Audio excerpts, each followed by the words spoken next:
भाइयों, एक शख्स है जो चोरी के इल्जाम में पकड़ा जाता है, पुलिस की कस्टडी में है।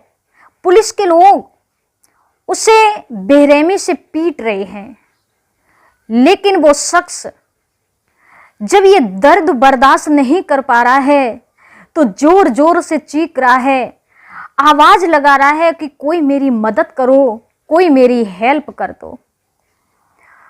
लेकिन क्या कंडीशन है उस शख्स की? शरीर से बिल्कुल कमजोर, बड़े बड़े बाल, बड़ी दाढ़ी, शरीर बिल्कुल सूखा सा है उस प्राणी का। अब पुलिसकर्मी, क्योंकि उसने गुनाह ही ऐसा किया था, जो पुलिस के कर्मी उसे बेरहमी से पीट रहे हैं।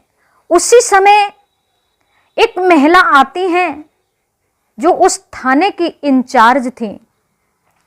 उन्होंने जब ये देखा कि इस शख्स की इतनी बेरहमी से पुलिसकर्मी पिटाई कर रहे हैं, जैसे उस महिला ने उस शख्स को देखा तो उनके आंखों से आंसुओं की धार बहने लगी। एकदम से जो पुलिस के कर्मी उस शख्स की पिटाई कर रहे थे तो कहने लगे, आप इनके लिए छोड़ दो, मेरे पास में इन्हें लेके आइए, मैं इनसे बात करती हूं, इन्होंने ऐसा क्या किया जो आप इतनी बेरहमी से इन्हें पीट रहे हो। तो उस महिला की बात सुनने के बाद में पुलिसकर्मियों ने उसे पीटना तो बंद किया और उस शख्स को महिला की ओर लेके जाते हैं। तो महिला ने उस शख्स को जब निहारा तो दर्द भरी आंखों से उस शख्स को देखती की देखती रह जाती है। कौन था वो शख्स और क्यों बुलाया उस थाने की इंचार्ज ने उस शख्स के लिए अपने पास में? क्या है ये कहानी?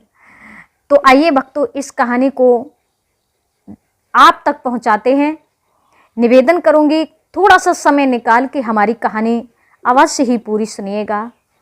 मैं आरती हरप्रिया यूट्यूब चैनल में आप सभी का हार्दिक स्वागत करती हूँ।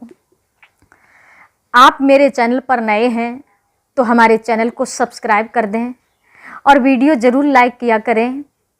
आपका वक्त ज़्यादा ना लेते हुए आइए इस कहानी की ही तरफ ध्यान देते हैं। कहानी है चंडीगढ़ के एक गांव की, जिस गांव में एक करण यादव नाम का लड़का रहता है। करण यादव की शादी प्रिया यादव से हो जाती है, लेकिन प्रिया यादव की एक बात कहनी थी कि मैं शादी के बाद अपनी पढ़ाई जारी रखूंगी। लेकिन करण यादव ने पहले तो हाँ कर दिया, लेकिन जब दुल्हन बन के प्रिया यादव करण यादव के घर जाती है तो करण यादव ने उसे पढ़ने से इनकार कर दिया। लेकिन प्रिया यादव कुछ करना चाहती थी, कुछ बनना चाहती थी, इसलिए उसने ये शादी से पहले ही शर्त रख दी कि मैं पढ़ना अपना जारी रखूंगी। तो करण यादव ने प्रिया यादव की सुंदरता देख करके शादी को हाँ कर दिया।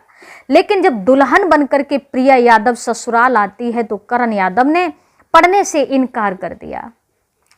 तो प्रिया यादव ने करण को बहुत समझाया कि देखिए, पढ़ना कोई गुनाह नहीं है, बेशक मैं आपकी बहू हूँ, मैं घर के सारे काम काज संभालूंगी, आपकी तन मन से सेवा करूंगी और अपनी पढ़ाई भी जारी रखूंगी। आपको कहीं से मैं किसी प्रकार से कष्ट नहीं दूंगी, तन मन से आपकी सेवा करूंगी। सिर्फ मेरी आपसे एक ही गुजारिश है, आप हमें सिर्फ पढ़ने से मत रोकिए। लेकिन करण यादव ने प्रिया यादव की कोई बात नहीं मानी। साल 2 साल तक प्रिया यादव इसी तरीका से करण यादव के आगे हाथ जोड़ती रही और अपने दिल की कहती रही, लेकिन करण ने प्रिया की कोई बात नहीं मानी। जब भी वो पढ़ने की बात कहती है तो करण यादव उसे डांटता है, जलील करता है, यहाँ तक कि मारता भी है। तो प्रिया यादव कहती है, करण अब मैं तुम्हारे साथ में नहीं रहूंगी, और अपने मायके गई।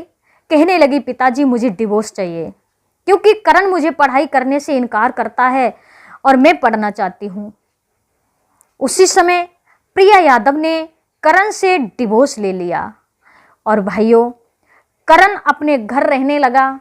प्रिया यादव अपने माँ बाप के यहाँ पीहर में रहने लगी, यानी उसे पढ़ना था। अब प्रिया यादव जो है वो इलाहाबाद जाती है और जाने के बाद में अपनी पढ़ाई शुरू करती है। और जब उसने पढ़ाई शुरू करी तो उसने दरोगा बनने की जो कोचिंग होती है उसे लगाया, वही पढ़ाई शुरू करी। और अब जब मेहनत से, लगन से प्रिया यादव ने अपनी पढ़ाई शुरू करी, आखिरकार जो उसके दिल में उसने ठान रखा था, उसका जो हौसला था कि मुझे कुछ बनना है, जो उसकी आत्मा से आवाज आ रही थी प्रिया तुम्हें कुछ करना है, उसने इतनी कड़ी मेहनत करी, इतनी लगन से पढ़ाई करी, आखिरकार वो दरोगा बन ही जाती है। और जब दरोगा बनने के बाद में उसने अपनी ट्रेनिंग भी पूरी करी, उसकी पोस्टिंग और कई थानों में हुई। लेकिन कुछ समय के बाद लगभग 9-10 सालें गुजर जाती हैं प्रिया यादव के लिए।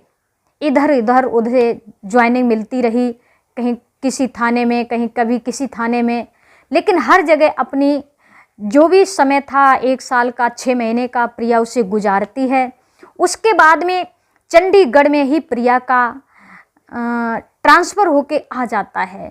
और जब चंडीगढ़ में प्रिया आई है तो इधर जो उसका पति था करण यादव, प्रिया यादव उसी चंडीगढ़ के एक थाने में दरोगा है। और करण यादव की तब तक ऐसी कंडीशन हो चुकी थी, उसने अपनी ऐसी दशा बना ली थी, ना तो उसे अपने शरीर का कुछ ध्यान है, न संपत्ति उसके पास में है, न पहनने को ठीक कपड़े हैं, और ना घर में माँ बाप बहन भाई हैं। कहने का मतलब उसका कोई साथ नहीं देता, बिल्कुल पागलों जैसा करण अब तो घूमता रहता है, चोरी करता है तो दारू पीता है। यानी अपनी जिंदगी को वो इस कदर जीने लगा जिस कदर एक पागल व्यक्ति अपनी जीवन नैया को गुजारता है।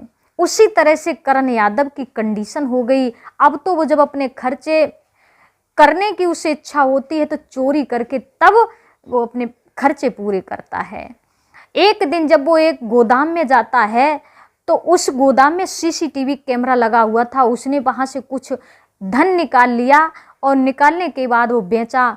उसी सीसीटीवी कैमरा के माध्यम से वो करण यादव पकड़ा जाता है। और जब पकड़ के उसी थाने में आया जिस थाने में उसकी पत्नी प्रिया यादव दरोगा थी, तो पुलिसकर्मी उसे जोर जोर से पीट रहे हैं। करण यादव शरीर बिल्कुल कमजोर है, चीख रहा है और कहने लगा मेरी मदद करो। तो प्रिया यादव जब आती है, करण को देख करके उसके आंखों से आंसुओं की धार बहने लगी और रो करके एकदम से जो पुलिसकर्मी उसे पीट रहे हैं उनसे कहने लगी तुम इन्हें छोड़ दो, मैं इससे अकेले में बात करना चाहती हूँ, कुछ पूछना चाहती हूँ।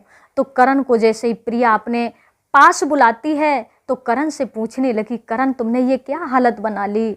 तो करण रोता है और कहने लगा है जब से तुमने मुझे छोड़ा है तब से मेरी यही दशा हो गई।